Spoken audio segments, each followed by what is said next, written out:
এ ভাই গাবি কত কত টাকা বিক্রি করতেছেন গাবি? 1,85,000 টাকা। দেখেন ঐতিহ্যবাহী মিরসানি বাজারে চমৎকার একটি গাবি হচ্ছে ভাইরা বিক্রি করতে নিয়ে আসছে। 1,75,000 টাকা চাইতে আছেন না? এই গাবিটা দিনে কত লিটার দুধ দেয় ভাই? সারাদিনে হচ্ছে 12 লিটার দুধ দেয় অলরেডি। কাস্টমার আজকে মূল্য চিনে এই গাবির মূল্য কত কইছে গাবি? 1,60,000 কইছে। তা আপনি কেন বিক্রি করতেছেন না? ভালো হয়তো মূল্যছে। টার্গেট কত আপনার? 1,75,000। 1,75,000 টাকা হলো হচ্ছে গাবিটা উনি বিক্রি করে দেবে। এটা কোন জাতের গাবি ভাই? ফিজিয়াম জাতের গাবি। কোথা থেকে আসছেন?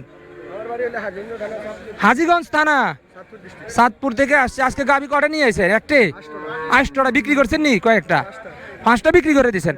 এটা 1,75,000 টাকা হচ্ছে উনি ছেড়ে দিবে। সো হয়েছিল মিষ্টানি বাজার ভিডিও। সবাই ভালো থাকবেন, সুস্থ থাকবেন। পাশাপাশি কিন্তু আরও একটা গাবি রয়েছেন। আর আপনারা যদি গাবি কিনতে চান ওনার কাছ থেকে অনলাইনের মাধ্যমে, আপনার নাম্বারটা একটু বলেন তো। 018